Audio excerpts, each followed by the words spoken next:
In August last year, Epic Games ran its Rift Tour concert, taking millions of fans worldwide on a musical journey unlike any other. The concert featured pop star Ariana Grande within the virtual world of Fortnite, a popular battle royale game developed by Epic Games itself. I personally did not witness the concert, but judging from its video I found online, the show was simply magnificent, unreal. And if you go online digging into the promise of virtual reality, you will find that an in game event like this may just be the surface of the ocean of possibilities inside a metaverse. I've watched a film about virtual reality and I like the idea of owning virtual land. We want this one to be immersive. Right, whoa. Metaverse. The metaverse. The metaverse. An immersive environment. I'm gonna have an avatar. Psychology of virtual reality. Now Walmart is using Strivers virtual training modules. Microsoft has adapted its workplace meeting software Teams for the metaverse by creating Technology like AR and VR are really going to engineer the human error.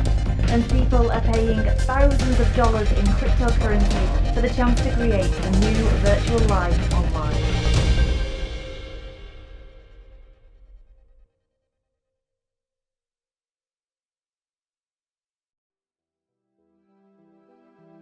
The VR industry is close to $30 billion today, and it will be 10 times that in just a few years. I mean, it's insane. For many tech giants across the world, it is just an untapped resource of money, and these companies have already embarked on the fight for their market share. If you're asking yourself, what the heck is going on? I don't blame you. How about we find out together?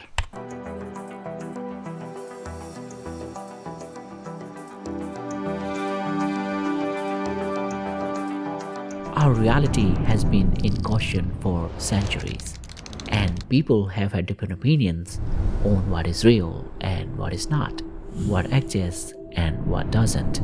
In fact, there are even some theories that speak of us being in an incredibly advanced computer simulation, suggesting that we are nothing but a bunch of characters inside a giant video game. Yes, just like in the movie, The Matrix.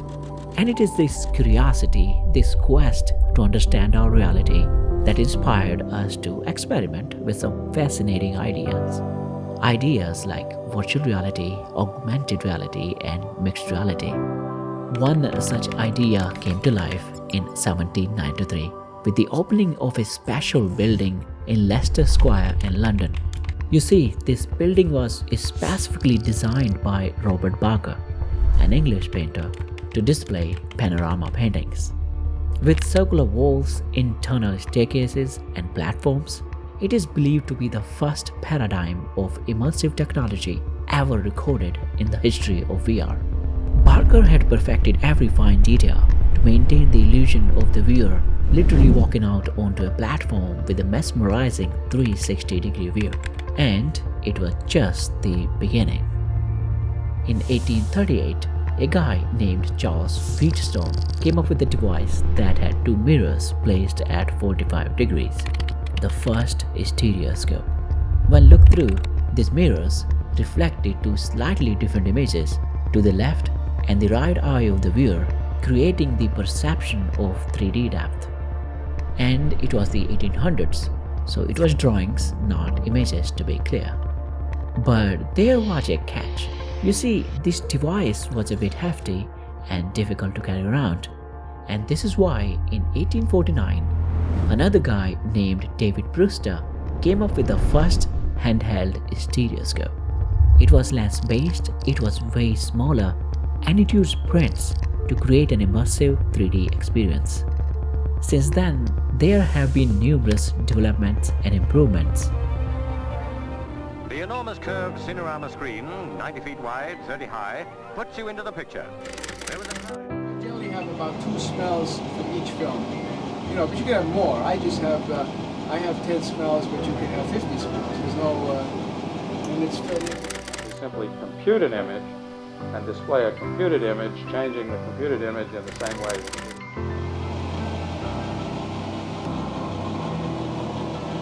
that led us to one of these, Oculus headsets, a popular form of modern VR developed by Oculus, a company that was acquired by Facebook in 2014. So yeah, it has been a long road, and at this point, we are faced with a rather thought-provoking question. What is our vision for VR? And after centuries of effort, are we even halfway there yet?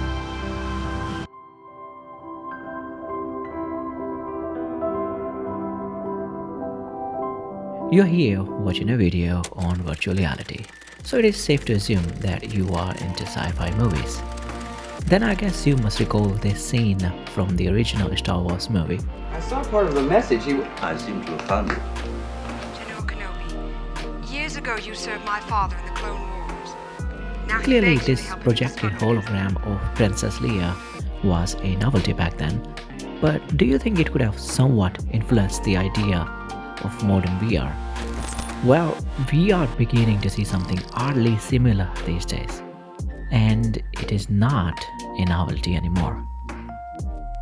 In 2018, the late rock and roll legend Roy Orbison was brought back to life to perform in front of a live audience as a hologram. The tour was called In Dreams, Roy Orbison in Concert. First of its kind, it broke records around the world.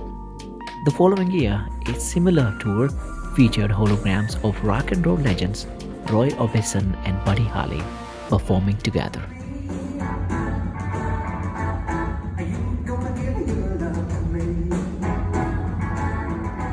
It was a totally unprecedented event because Orbison and Holly never shared a stage during their lifetimes. Imagine that.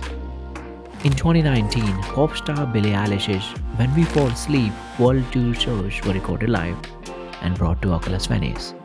Now you could enjoy the show from the comfort of your living room in VR with a live audience. And now, in 2022, Oculus has brought a live concert by Imagine Dragons to VR. But you have not seen the best of it yet. Decentraland is a fully decentralized virtual world. If you're not familiar with the world of cryptocurrencies, decentralized simply means that there is no central authority. Everybody is in control. So in Decentraland, you just can vote and decide how it works. You can buy anything virtual: land, estates, and even accessories for your avatar. Kind of like the Oasis in Ready Player One. Sandbox is another decentralized, community-driven platform where you can create voxel game assets, buy and sell them. Well, you can buy land too. Decentraland and Sandbox are just two of the many metaverse crypto platforms, taking an approach that brings the community together to create and engage in virtual worlds and digital assets. I don't know about you, but this community-driven way gets me beyond excited. I saw it with Blender, a 3D creation tool which is free, open source, and relies on its community of volunteers for development. The outcome? Blender is developing so fast that it is amazing to see how it can create 3D images and graphics that were once considered exclusive to industry-standard tools like Maya or Houdini. With free tools like Blender and Unreal Engine, we have witnessed more creative works in the last year alone than we did in the past 10 years, especially the NFTs. Also, a major obstacle, if not the biggest, in the way of mass adoption of VR technology was limited content. And with an ever-expanding global community of creative artists today, we may be able to get past it. Besides, blockchain is a powerful technology, and with its integration through Web 3.0, we may really see the next evolution of the internet. And what about giants like Apple, Google, Microsoft, Amazon, and Facebook jumping on the whole metaverse concept? Well, some of them are focusing more on the augmented and mixed reality aspect. Think of Microsoft HoloLens 2. It gives a composite view of the real and the virtual by superimposing computer-generated images on top of the user's view of the actual world. With features like hand tracking and eye tracking, holograms react to your touch, hand and eye movement in real time. It is almost like interacting with real objects. Another similar example is Magic Leap 2, which launched in September this year. With its ability to overlay 3D graphics onto your real-world view, Magic Leap 2 offers a larger field of vision than Magic Leap 1. But more importantly, it offers something that other AR headsets lack, something that sets it apart. Its ability to dim the real world to give better contrast and focus.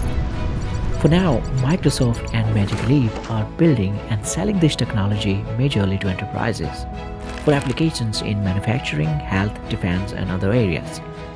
But when you think about it, it is pretty amazing to see the things come to life that we were once accustomed to seeing only in movies. So, where are we headed? Well, the quest for this answer would seem futile at this point. And I know the road ahead seems blurry and riddled with challenges. But let me tell you what, it is also exciting and full of hope. Undoubtedly, VR in itself is an immersive experience. I feel like I'm just going to tip over. Well, sort of. Because we still have to go past a few challenges. Within the digital world of a VR headset, a screen door effect is not quite unfamiliar. It is similar to a mesh-like effect that you might have witnessed when watching a TV set from the old days, as if you are almost looking through a fine grid of lines.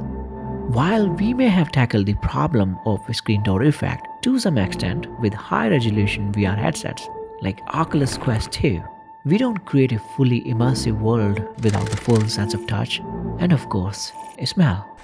There are definitely innovative initiatives like Tesla Suit, which uses high-caliber haptic feedback suits to enhance the sensation of touch within the virtual space. Its ability to fake sensations like bumping into a wall, feeling the impact of a punch, or touching an object creates a richer, deeper, and more realistic VR experience. This is why Tesla Suit is used at NASA for training purposes. But the idea of such gear going mainstream anytime soon is still far-fetched. Their accessibility to an average VR user is hampered by how expensive they are. And the cost makes total sense too, considering how uncommon and in its early stages such technology is.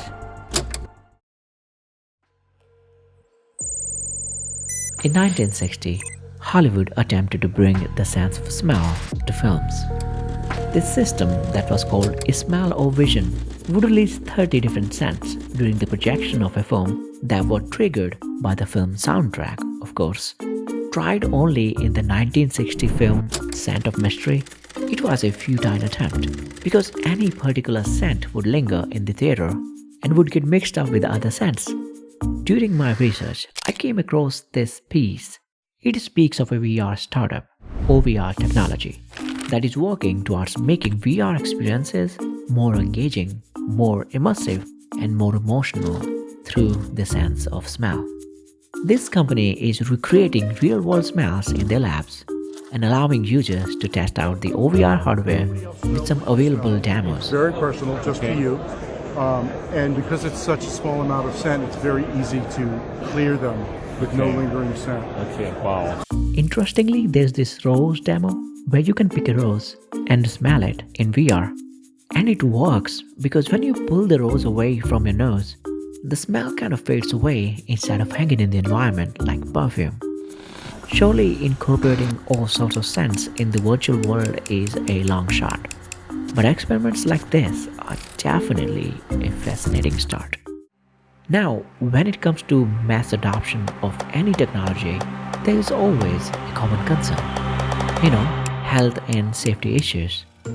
And such concerns have been here since the humble beginnings of VR.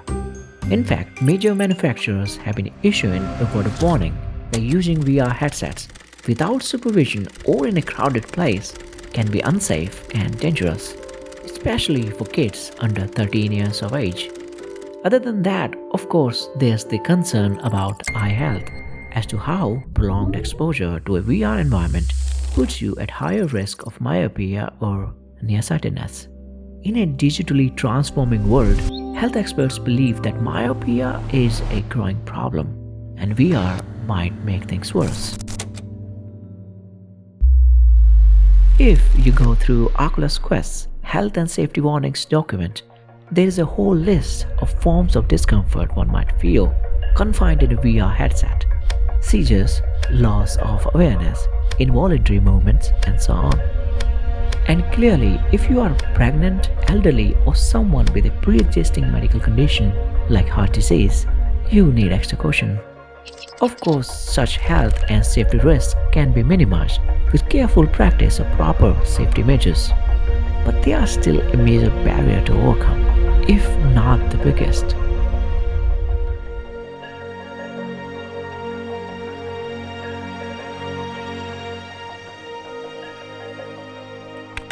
The 2020 pandemic has brought a paradigm shift in how we work, learn, or even socialize.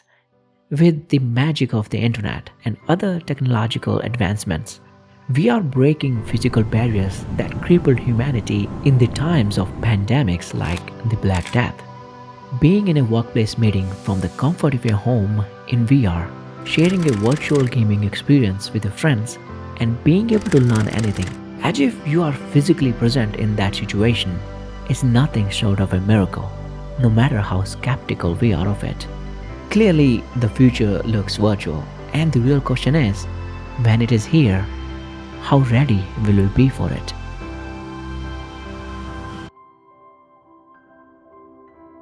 Hey, you have made it to the end. I just want to say thank you so much for watching this video. I had been planning it since October last year, but never got around to actually making it until now. Hope you all enjoyed it. My name is Ankit. See you next time.